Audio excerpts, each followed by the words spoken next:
Hello my dear friends, you're in the Military Summary channel. In this short video we're going to discuss the most important events that took place during the previous night of the local time. And the most important updates are coming from Kyiv, because the United States of America sent the most important, the most powerful and the most, weapon that they have. They sent Antony Blinken with guitar, and he was singing the song in the bar of Kyiv, very happy to the situation. Most likely as a result of this mental media attack, the Russians would be completely defeated. But until the Russians are getting, let's say, from the situation, from the shock and damage the Blinken managed to deal them by the song, they continue offensive operation, continue regrouping, hoping that maybe they will be able to survive after the strike of Antony Blinken. Now let's move to the line of combat contact and let's talk about Sumy direction. If you remember, yesterday we discussed that Kirill Budanov, the head of Ukrainian intelligence services, was redeployed to Sumy area with the purpose to stabilize the situation in this region, because during the previous night we got reports that the Russians finished the demining process in the vicinity of the village by the name of Seredina Buda. The Ukrainians are saying that the Russians prepared everything for further offensive operation, and according to this report, the Russians are planning to move to Chernihiv direction, or more precisely along these areas. So during the previous days we haven't received anything regarding this possible attack, but anyway, this is very interesting. Maybe this is like the Russian, let's say, attack operation trying to force the Ukrainians to stretch their forces, because maybe the Ukrainians still don't know where exactly the Russians are planning to attack. Another important thing that we received about Sumy area is that Budanov arrived in Sumy region not alone, and he arrived in this organization with his own soldiers.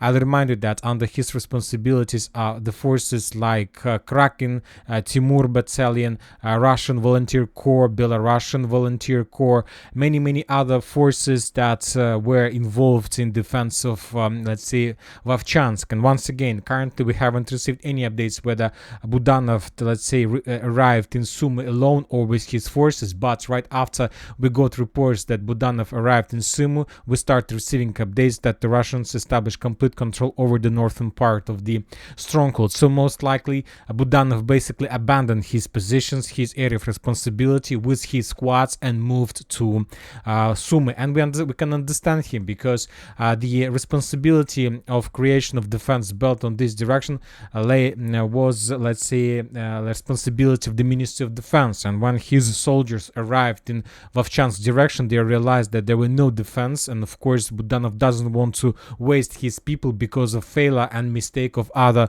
let's say, offices, government offices. So that's why he just took his soldiers and moved to Sumy, where he maybe for 100% sure that he can still stabilize the situation and to save the region from disaster. Anyway, let's continue with Vovchansk. As we discussed, according to information we have, the Russians established complete control over the northern part, yet we haven't received any geolocations or any confirmations of that. The Ukrainians abandoned their positions and moved to the southern part.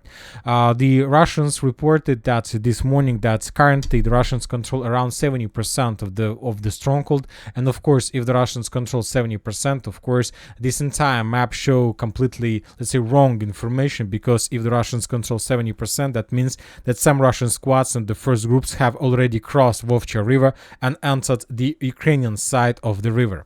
We got some updates and some geolocations from different directions. For example, in this video we can see the total tower strikes on Ukrainian positions in the vicinity of the village of Tikha, which confirms that most likely this part of the Ukrainian defense belt still under Ukrainian control.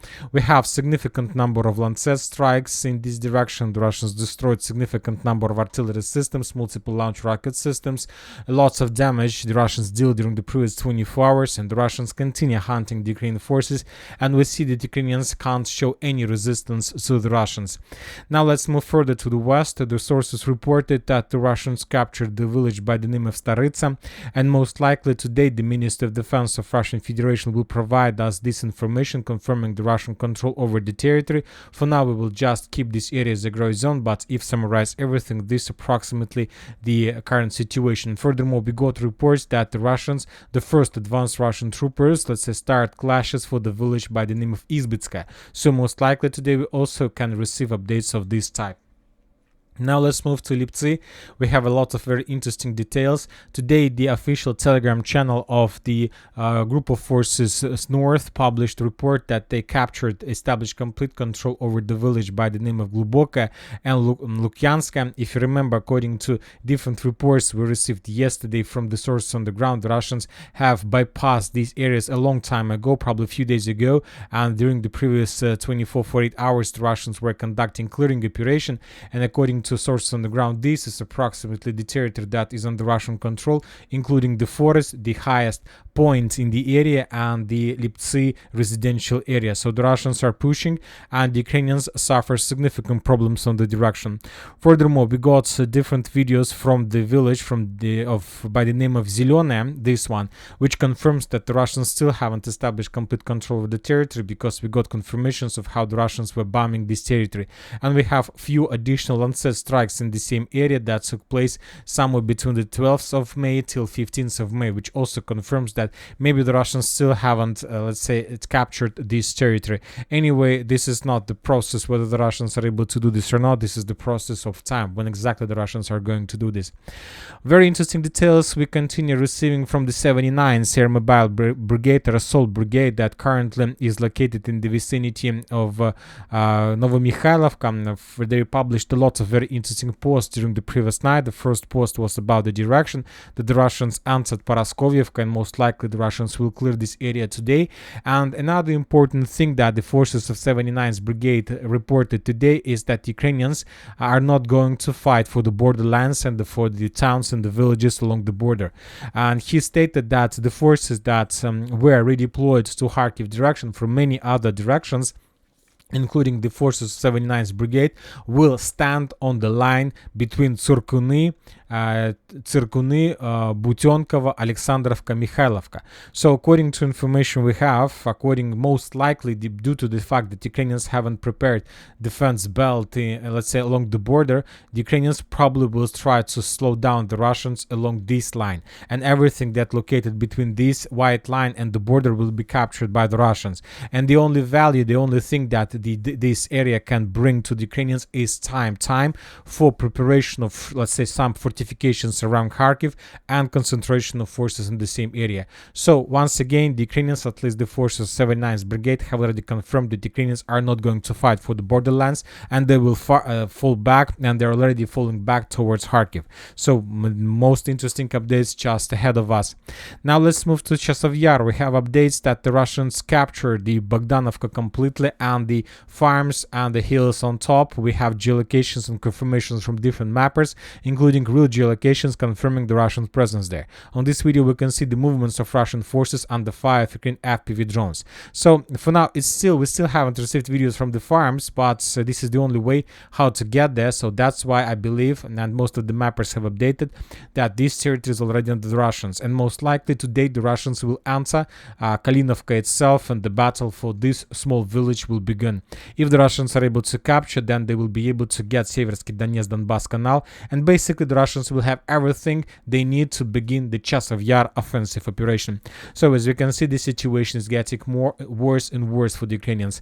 Now let's move to Avdiivka area. We got also updates, and according to information we have, according to different sources, the Russians established complete control over the village by the name of Umanska. We have additional changes on map, additional reports. We discussed the situation a few days ago, and today the sources confirmed, or one by one start confirming this, let's say, report. So the situation also is getting worse. The Russians, despite the offensive in Kharkiv, are not going to reduce the pressure on other directions, and we see that it's very difficult for the Ukrainians, because once again the Ukrainians haven't prepared additional reserves. They waste too much time for adoption of the law for mobilization, and when the Ukrainians needed reinforcements and reserves, we see that they're completely not ready, and they start using the forces from all line combat contact and to send them to Kharkiv, despite the fact that the Russians are not reducing the pressure on every single direction.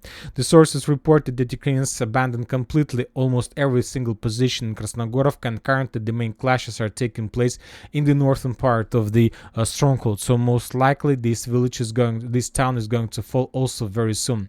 South Donetsk and Robotyne direction, we haven't received anything important, and probably that's it for the short video. Military Summary channel reminds we condemn any violence in the world. Thank you for watching. Subscribe to my channel, put your likes, join my Patreon, and have a good day. Bye bye.